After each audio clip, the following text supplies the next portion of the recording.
Yeah, ladies and gentlemen, it's my pleasure to come your way again. This is the Biafra Golden Child, and I'm super, super, super happy, you know, to come your way again. I hope you're doing good. I hope you're doing great. I hope your expectations have been met this week and the rest of this month. Hopefully, you know, yes, that's our expectations.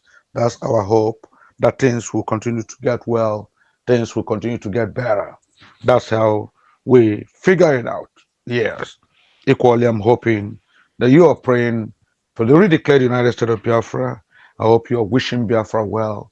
I hope you're supporting Biafra, especially our Deputy Governor, Dr. Ngozi Raboeze. I hope you're supporting her in every ramifications. Yes, at this point, Biafra needs your support because this is a very important and momentous time for Biafra. Yes, we have our two prominent, leaders undergoing trials, in different continents. One in Africa, Nigeria, one in Finland, yeah, Europe. So it's very, very important that we, continue to pray for them and we'll continue to work assiduously, to make sure issues concerning Biafra are very prominent and paramount in our discussions. Yes. So how you doing? Yeah, this morning I want to talk briefly about, a recent, well, let me just say, I came across uh, um a prophet, a very internationally acclaimed prophet, man of God who always releases his prophetic warnings every other, year. This man, Prophet Ayodele, yes, of the INRI fame. His church movement is called the INRI. Yes, is an international evangelist that usually, you know, make prophetic statements, warnings to all nations. Yes, to all nations. So, why am I interested in Prophet Ayodele this morning? I'm interested in the popular prophet because he had made a very, very powerful statement while unveiling his latest prophecy book, Warnings to the Nations, 2025-2026 in Lagos. Yes. What is this powerful statement? What is this powerful prophecy that Professor Ayodele has made? And how does it affect our Biafran people? Yes, I guess that's the question that should be on your minds, so far, you know, for now. Yes, Professor Ayodele has come out warning, the BAT government, warning Nigerians that Donald Trump, the 47th president of America, you know, wants BAT out at all cost. Of course, when I say BAT, I hope, of course, I'm referring, to the emperor at, the zoo. So the prophet has said, because the 47th president of America wants BAT out at all cost, he supports the uh, Nnamdi Atiku and P2B coalition, the ADC new party that was formed to give, the BAT a run for his money, a run for his office, a run for everything he thinks he has in his empire. They are giving the emperor a run for his money, and they have the active support of the 47th president of United States. Yeah, but how does it concern Biafra? You might ask me. I want you to realize and to note, very clearly here that the 47th president of America has, very clearly in clear words, written severally, admonished the BAT severally that he is not completely, is not happy at all at his human rights records, especially because Nigeria ranks, amongst some of the poorest countries and lowest countries that respects human rights and human that observes human rights conventions. That is, you know, uh, a contemporary practice in other countries. And so the 47th president of the United States, Mr. Donald Trump, has consistently, vehemently uh, warned, BAT to refrain from, the continued, human rights injustices and malpractices that are going on. Of course, he has noted that especially the judiciary in the zoo have continued to act in manners that leave a lot to be desired. He said the judiciary, especially judiciary in the zoo, has continued to leave bitter taste in the mouth because it appears, uh, the courts are no longer, the final arbiter for the common man.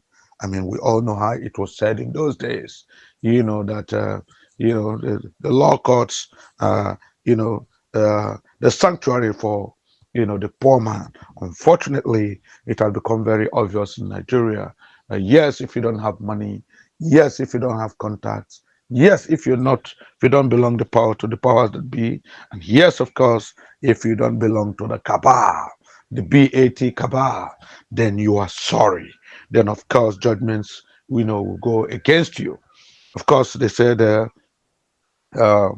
the structure of judiciary of the courts, of the law courts, will tell you that it's a blind. You see a blind effigy of a blind woman, a lady who has no eyes, apparently no ears, apparently, so that she will not take sides.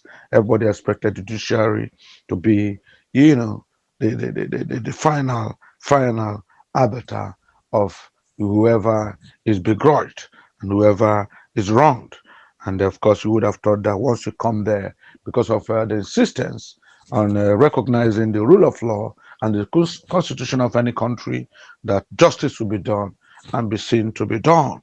But in the case of the zoo, where we call Nigeria the zoo, it has become very, very clear that the judiciary is no longer for the common masses. It has become very clear that the judiciary is now for the highest, bargainer.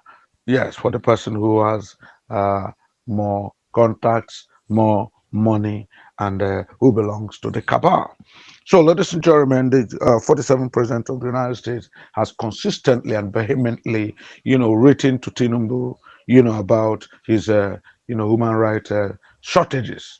And of course, one of the reasons why he was particularly annoyed, and vexed by the BAT was on the issues concerning, our own Mazen Nnamdi Kanu, because of course he has gone through all the reports, he has read all the reports, he has watched the court proceedings, back to back, ever since the days of PMB when they, you know, on ceremoniously, wickedly, and inhumanly, arrested Mazen Nnamdi Kanu from Kenya and renditioned him, in a one manner that the whole world has termed very wicked, very unlawful, and criminal.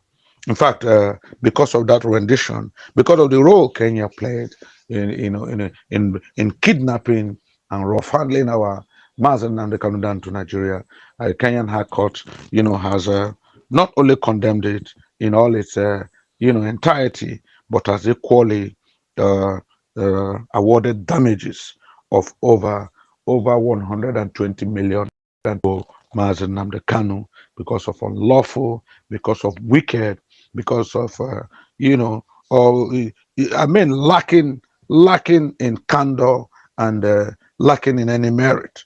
Well manner, Kenya aided and abetted, the smuggling, the kidnapping, the arrest, and inhuman treatments of Mazen Nnamdi Kanu.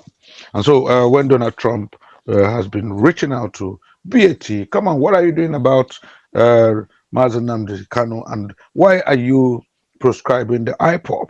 I mean, if people have a legitimate right, of course, to protest and to talk about the plight of their people. Why are you rough handling this man? Why is he back to back in court now under DSS detentions for the past 4 years? Why have you singled this man out of, the generality of Nigerians, out of all the areas, all the groups that make Nigeria? Why are you making life very uncomfortable, especially for the Biafrans? And when they come out to agitate, for a better life, to agitate for freedom of, life and property, when they come out to want to protest, and you adjudge them terrorist group. You adjudge them terrorist group. You adjudge them terrorist group. That's not right. Everybody have a legitimate, opportunity to address their situations if they find their situations unpalatable. And so when Donald Trump, every time he talks to this man, BAT has continued to make promises that he never intended to fulfill. We are all witnesses to the fact that severally his ministers, severally his governors, severally high-placed political officers have come out to address the press. And when they come, they will say it with every, all manners of seriousness and every alacrity. They'll come and tell you, yes, we have heard it from the horse's mouth. Yes, any moment from now, Nnamdi Kanu will be freed. I mean, Nnamdi Kanu, we have seen, has no case to answer. I think he's going to be freed any moment from now. You can take it from us. We are speaking, we're hearing, we are speaking what we've heard directly from the horse's mouth. Another one will come out and say, look, I just finished with, my master. I finished with my principal. Yes, he has assured us, President Tinubu has assured us that any moment now, Mazen Nnamdi Kanu will be out. Of course, Nigeria is a country that respects the rule of law, and that holds as in a very, very serious manner the rights and privileges of every individual in the country. Of course, ladies and gentlemen, people will applaud them. The press will carry it. All mass media will carry it. All the social media will carry it. And of course, we'll be looking forward with great expectations that, of course, Nnamdi Kanu will be released. But back to back for the past 4 years, all these promises, all this so-called hearing from the horse's mouth have proven to be blatant lies, orchestrated deliberately to befuddle, to deceive, and to derail Biafrans. Of course, Mr. Donald Trump was so angered that last 3 weeks, he had to send observers to the trial of Mazen Nnamdi Kanu at the High Court, headed by Justice James Omotosho at Abuja. Of course, when these observers came and saw masked witnesses, I mean, they saw people who you couldn't really identify who they were. The only thing they claimed was that they were DSS operatives, and of course, their eyes are not, and their face are not supposed to be seen. Their voices are not supposed to be heard, and of course, they gave witnesses. They were allowed to give witness evidences. Masked men that Mazen Nnamdi Kanu vehemently denied knowing any of them. I mean, they claim to have been the ones who arrested him. They claim to have been the ones who, interrogated him. They claim to be the ones who picked him up from a hotel. And of course, the only thing they achieved, what they were able to show as evidences, what they were able to give us exhibits was 4 suitcases loaded with, pajamas, bed sheets, duvets, briefs, and ties, and of course, the robes worn by Mazen Nnamdi Kanu. And of course, the only other thing they claimed was that he seemed to have recording devices, with which he usually addresses people or records his audios. And of course, again, one of the max witnesses, wanted to, I don't know what his intentions were, but of course, I know they were not honorable intentions. He came up and said, hey, even I hope you guys are aware, we arrested him with a woman. He was with a lady when we arrested him. Apparently, he had the intention to destroy Mazen Nnamdi's family. believing that, of course, he had let the cat out of the bag. Maybe Mrs. Kanu would now decide to head to court and challenge who was my husband. The mischief. These are mischief makers, masked mischief makers. But of course, the two observers of Mr. Donald Trump, came to that court and they shook their heads in dismay because nothing about that court was real. Nothing about that court was legitimate. Nothing about that court followed the rule of law. It was all a deliberate, machinations, orchestrations to nail, Mazi Nnamdi Kanu. So, ladies and gentlemen, because Mr. Donald Trump was finding difficult, all this while to communicate with the Jagaban, the man who say Milokan, all his warnings have been unheeded, all his, encouragements that you must follow the rule of law. This is the democratic system that you claim you're practicing. In a democracy, the rule of law is sacrosanct. In a democracy, people's rights and privilege must be respected. But here in Nigeria, every other day is insecurity. People are dying on a daily basis. The insurgents, the Boko Haram, and the Fulani jihadists have run the country down. And rather than take, proactive measures, rather than take, stringent measures, you, Mr. BAT, appear, to be somewhat ambivalent to the whole situation. You're always speaking in ambiguous terms. You speak in ambiguous terms, and you don't call a spade a spade. It seems there's more to it than meets the eyes.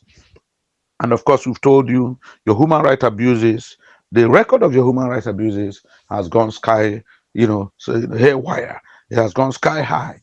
And we told you, curtail these things. Let us see what you're doing. And let us be sure that, yes, you practice a democracy.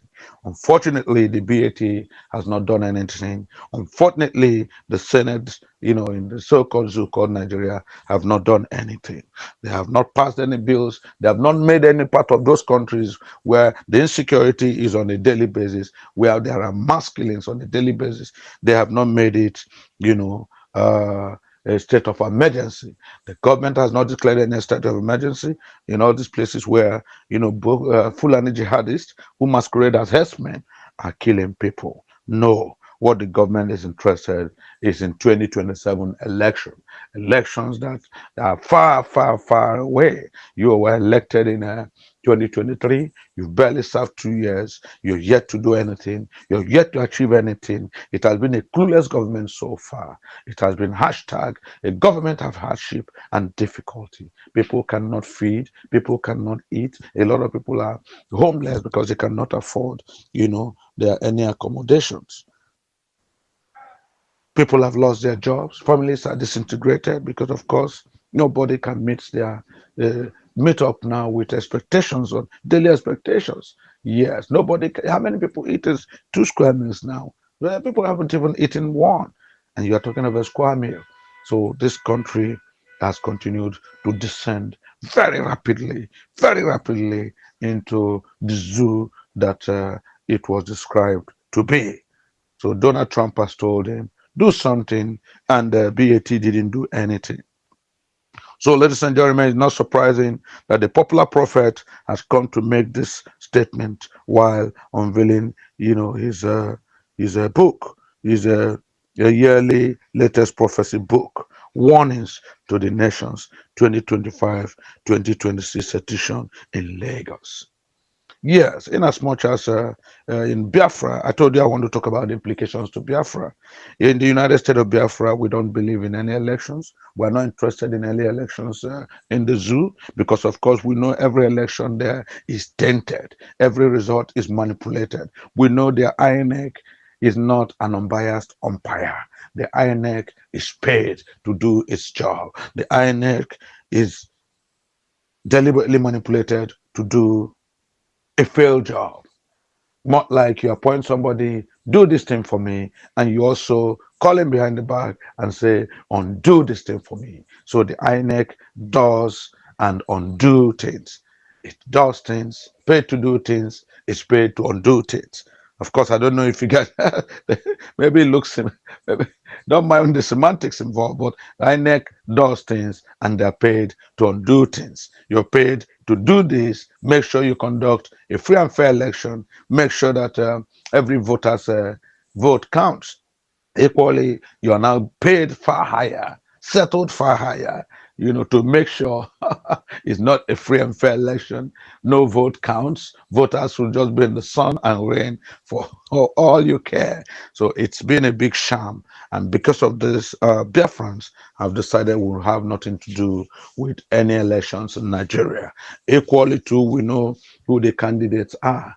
Back to back, these are people who have been in power for over 20 years. The same people who come, promise so much, and at the end of the day, like elephants that are pregnant, by the time they deliver, by the time they, deliver their whatever they have in their big bellies, in their pregnant tummies, it turns out to be a rat. We have known that is a rat race, in the zoo. We have known that there's nothing good that can come from the zoo. And so we as Biafrans, we have decided that we will never, never, never be, in any election, be involved in any election conducted at the zoo, because of course we know where we're going. We know where our destiny lies. Our destiny lies in Biafra land. We don't have anything to do with the zoo. These are people who have continued to treat us like conquered people. These are people who have continued to treat us like subhuman beings. These are people who have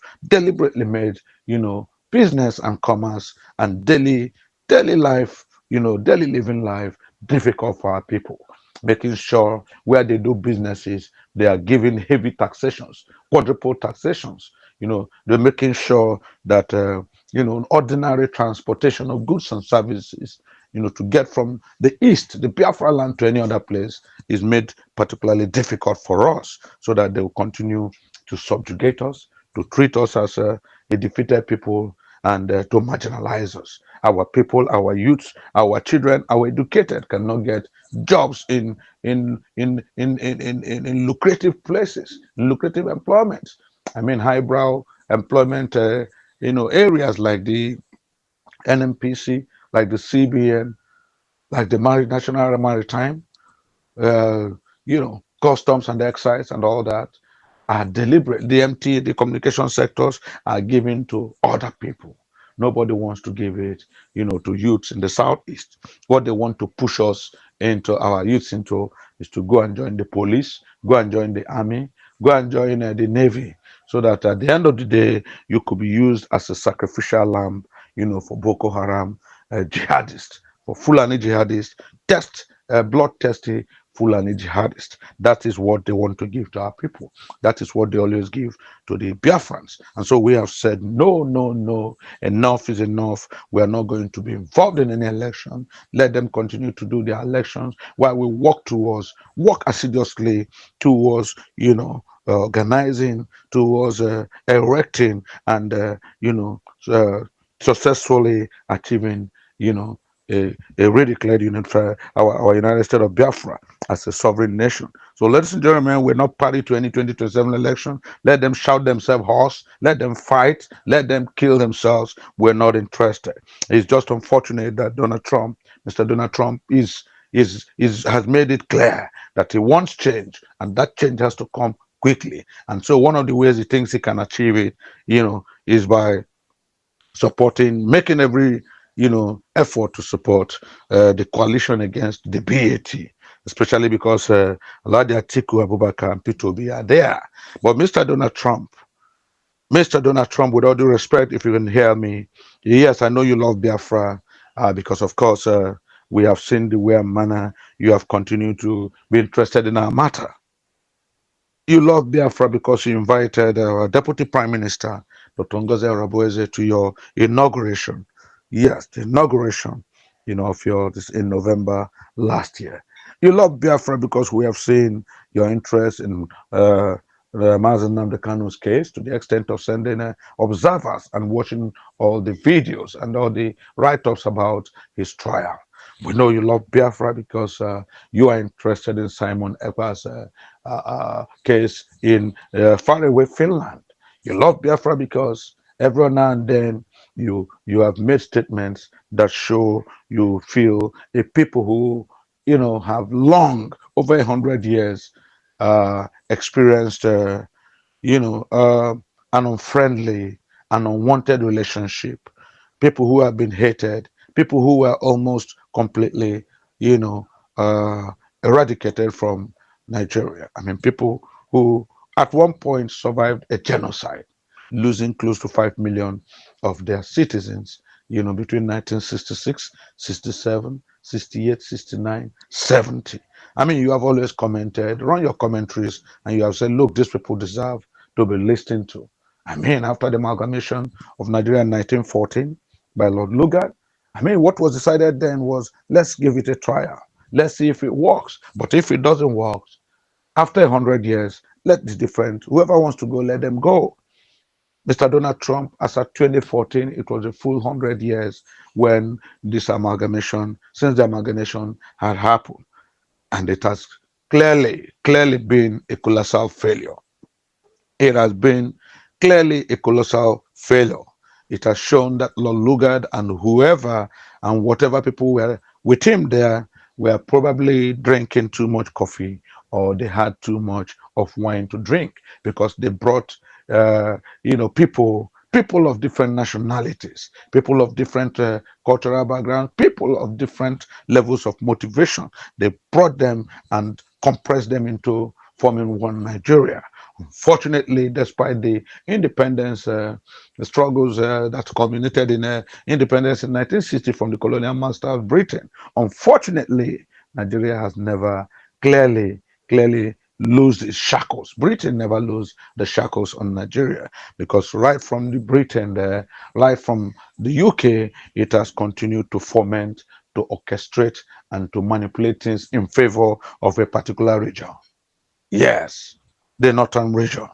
In fact, Britain has supported their claim that they are born to rule, because we know that somehow, Great Britain, United Kingdom, Britain has always found its way to manipulate things, including elections in Nigeria, including census, population census figures, including, who gets what and who determines who gets what. That has been the lot of Nigeria. And so, Mr. Donald Trump, since 1914 down to 2014, one full 100 year, nothing has changed. The Biafran people are still clamoring for their own country, because they have seen that they have nothing to gain, nothing at all to gain from Nigeria. Equally, Nigeria has proven to the Biafran people that they are not wanted, because they have shown a pathological hatred for the Igbos and for the Biafrans. It's not contestable anywhere. It is glaring. It is flagrant. It is an open thing. They don't hide it. Anywhere you go, if you are an Igbo man, you are hated on arrival. Yes, even if they want to talk to you, they talk to you with some levels of innuendos, so that you don't get what they say.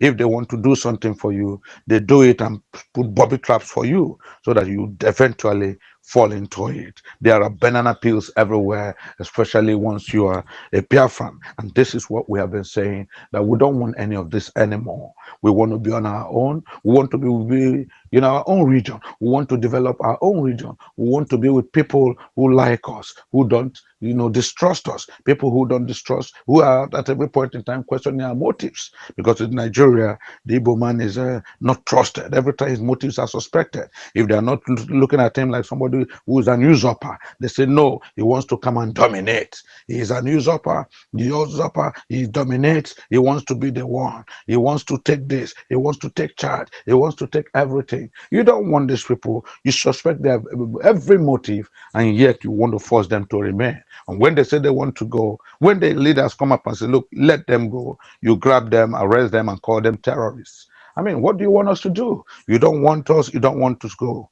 You don't want us to stay, you don't want us to go. And you say we should remain. Nobody remains like that. Nature abhors vacuum.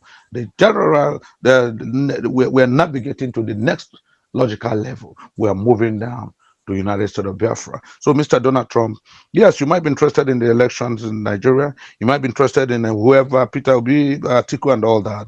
But if you're doing it because of Biafra, No, no, no, thank you. We don't need that. We will never go back to our vomit. Forward ever, backward never. We have chosen a route, and that route is Biafra. That route is Biafra, that is fully, energetically, and boldly being, navigated by our Deputy Prime Minister, Dr. Ngozi Rabweze. That is where we stand. On Rabweze, we stand. Yes, on Biafra, we stand. So the prophecy from the prophet that, of course, Tinubu, you should watch yourself because Donald Trump is now supporting the coalition. You should watch it because they are definitely going to shake you. Well, it doesn't matter to us. It doesn't bother us. What we think about, what bothers us is the USP, the United States of Biafra. We know where we're headed. We're not headed to 2027.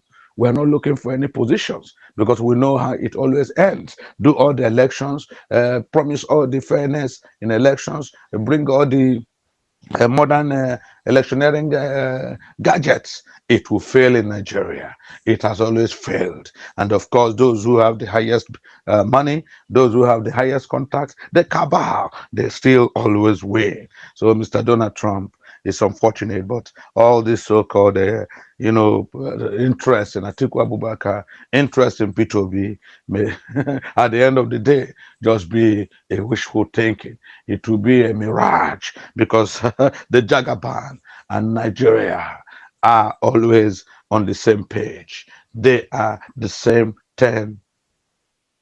They're the same 5 and 6. Yes, they're the same 5 and 6. That's what they are. Nothing good can come from the zoo called Nigeria. There was a country. That's how our legendary prolific writer Chinua Achebe described it. Ladies and gentlemen of Biafra, it's good to come your way today. I only brought up, this mentioning of this prophetic language, prophetic warning by Prophet Ayodele of the INRI group, INRI group. Yes, in his, warnings to all nations. I brought it out because I wanted us to realize that Mr. Donald Trump, the 47th president of Nigeria, is very, very much active in the happenings in Nigeria, especially because of his interest in Biafra and the people of Biafra. So, ladies and gentlemen, brace up. Like I said, these are nice times for us. These are great times for us. These are momentous times for us. People of Biafra, we must continue to support everything we believe in. We must talk the talk and we should walk the walk. You must remember that Dr. Ngozi Arabueze, the Prime Minister, Deputy Prime Minister, has an adult tax. She's working relentlessly. I don't know if she sleeps enough, but the way and manner she's going about it to make sure that the USB, the United States of Biafra, is not just a reality, but becomes a sovereign national entity that can raise its head amongst the community of nations in the world. That is our hope, that is our dream, and that is our 2027. Ladies and gentlemen, whether you like it or not, the truth has to be said all the time. In the Biafra Superstars media, we'll say we'll call a spade a spade. We don't describe it as an agricultural instrument. We are saying it right here and now that, of course, our ambition, our hope, our tomorrow, our future is anchored on the successful declaration, not just declaration, successful achievement of a sovereign United States of Biafra. Ladies and gentlemen, I believe we're on the same page. I don't think anybody hearing my voice does not wish, to be a Biafran citizen. That is where I am. Not interested in any elections, not interested in anything, the zoo has to offer. My whole mind, my whole life, my whole being is focused on the United States of Biafra, the sovereign United States of Biafra. Ladies and gentlemen, let's keep it at this stage. I'll see you next time. God bless you. Bye. Yeah, check me out. Superstars Media. Lord Logan, Bloomington, Lord Logan, and it's wild flora show. 1914 amalgamation is what we dying for. 3 nations to 1 nation, ever since annihilation. Nepotism is nonsense. You and you, clap your hands. Biafra gonna come, clap your hands. Biafra, Oduduwa, we're free now. Freedom is gonna come, we're free now. Yeah.